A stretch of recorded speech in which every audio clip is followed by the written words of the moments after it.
सम्राट चौधरी की तस्वीरें भी हमने आपको दिखाई और यहाँ पर हम आपको जेडीयू के विधायकों का पहुंचना लगातार दिखा रहे हैं। एनडीए के सभी घटक दलों के जो विधायक हैं वो सब विधानसभा में पहुंच रहे हैं। बीजेपी के विधायकों का इंतजार रहेगा। बीजेपी विधायक दल की बैठक वहां शुरू हो चुकी है। सबसे पहले शिवराज सिंह चौहान वहां पहुंच गए थे, जिनकी देखरेख में आज बिहार का नया मुख्यमंत्री बीजेपी के विधायक दल को तय करना है, निर्धारित करना है। वो नाम लेकर एनडीए का जो विधायक दल है वो बैठेगा, उस पर मंथन होगा और वहां से जो नाम निकलेगा, यहां से जो नाम निकलेगा, यहां पर सेंट्रल हॉल की उस बैठक से जो नाम निकलेगा उसके साथ तय हो जाएगा कि बिहार का अगला मुख्यमंत्री कौन होगा। जिसकी बात सबसे ज्यादा, जो सबसे प्रबल दावेदार सुजीत कहा जा रहा है कि वो सम्राट चौधरी ही हो सकते हैं। लेकिन हम वो दौर याद करें जब दोनों पार्टियां अलग अलग हो गई थी और सम्राट चौधरी उस समय सबसे मुखर आवाज थे, जिन्होंने अपने सर पे मुरेठा बांध लिया था ये कहकर कि खुलेगा तब जब नीतीश कुमार को मुख्यमंत्री पद से हटाएंगे। वो दौर निकल गया, कड़वाहट दूर हो गई। लेकिन ये बताइए कि ये सफर उस विरोध से लेके आज की नीतीश कुमार की ही तरफ से सबसे ज्यादा अगर खुलकर समझ में आता है कि उन्हीं का सर पे हाथ है, कहा जाता है उन्हीं की पसंद है, तो ये सफर कैसे पाटा गया सुजीत जी? देखिए, इसका सारा क्रेडिट जाता है सम्राट चौधरी को। सम्राट चौधरी का जो बॉडी लैंग्वेज और जिस प्रकार से नीतीश के साथ उनका बाइंडिंग रहा इस कार्यकाल के दौरान 2024 के जनवरी से, वो काफी नीतीश कुमार को प्रभावित कर गया। और यही वजह है कि लगातार वो इस बात को कहते रहे कि मेरे बाद तो इन्हीं को देखना है, मेरे बाद तो इन्हीं को देखना है। हालांकि नीतीश कुमार इस तरह की बात कई और लोगों से कही, उन्होंने तेजस्वी यादव को भी ये बात कही थी, प्रशांत किशोर को भी कही थी, लेकिन कोई भी उस जगह पर नहीं पहुंच पाया। पर सम्राट चौधरी का जिस तरह से नाम चल रहा है, जिस तरह से सबसे प्रबल दावेदार के तौर पर उनको देखा जा रहा है, तो इस बार लग रहा है कि नीतीश कुमार ने जिसको कहा कि भाई यही हमारे बाद काम देखेंगे, तो ये सम्राट चौधरी ये होंगे। तो सम्राट चौधरी का एक अपनी इनकी एक छवि है, उनकी एक शैली है, जिस प्रकार से वो मुखर होकर बोलते हैं, चाहे वो विपक्ष में रहे या सत्ता पक्ष में रहे, हमेशा अपने विरोधियों को जिस तरह से वो जवाब देते हैं, मुझे लगता है कि बीजेपी को भी वो कहीं ना कहीं रास आया होगा। और उनका जो स्टाइल है, जिस तरह से बात करते हैं, जिस तरह से कड़े शब्दों में जो जवाब देते हैं, उसका उनको इनाम मिल रहा है। निश्चित तौर पर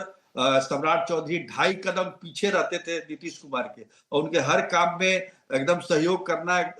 हमेशा तत्पर रहना, ये सब सारी चीजें नीतीश कुमार को कहीं ना कहीं लगा कि ये व्यक्ति जो है हमारे लेगेसी को, हमारे उत्तरदायी को ले सकता है और बिहार को आगे बढ़ा सकता है। दूसरी बात यह है कि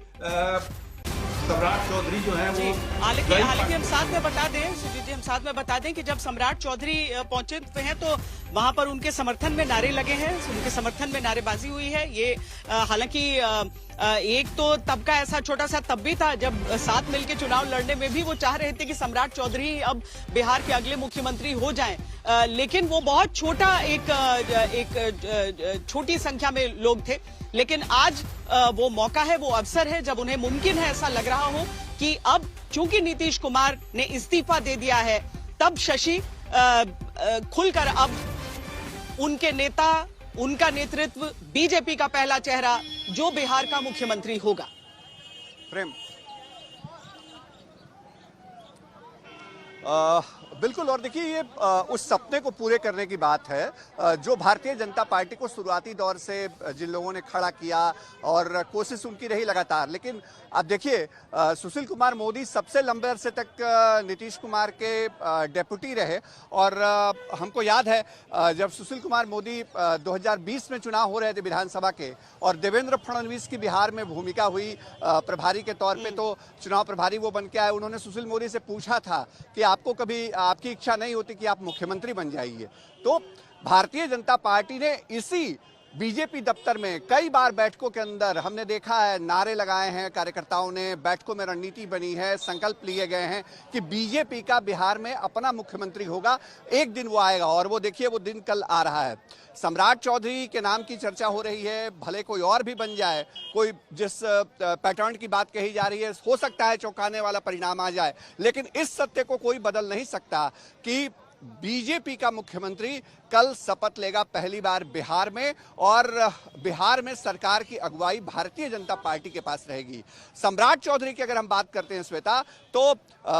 आप देखिए बीजेपी के बड़े संस्थापकों में से रहे कैलाशपति मिश्र, और उन्होंने एक दौर में शकुनी चौधरी, जब वो आरजेडी के नेता थे, तो उनसे जाकर के कहा था कि आप सम्राट चौधरी को मुझे दे दीजिए, वो भारतीय जनता पार्टी के साथ राजनीति करेंगे, अच्छा होगा। तब बीजेपी उस दौर में थी जब नेताओं की कमी होती थी और बिहार में बड़ा मुश्किल था खड़ा करना पार्टी को। लेकिन खुद सम्राट चौधरी से मेरी जब बातचीत हुई तो उन्होंने इस घटनाक्रम का जिक्र किया कि मैं बीजेपी में उस दौर में नहीं आ पाया जब कैलाशपति मिश्र मुझे लाना चाहते थे, लेकिन बाद में देखिए उसी कमल निशान के झंडे के नीचे मैं राजनीति कर रहा हूं, आगे बढ़ रहा हूं। पार्टी ने मुझे प्रदेश नेतृत्व दिया, डिप्टी सीएम बनाया, और अब देखिए अगर सम्राट चौधरी के नाम पर मुहर लग जाती है आधिकारिक तौर पे, जैसा चर्चा है और जैसा हम भी कंफर्म मान के चल रहे हैं, तो वो मुख्यमंत्री होंगे और पहले मुख्यमंत्री होंगे भारतीय जनता पार्टी के बिहार में। जी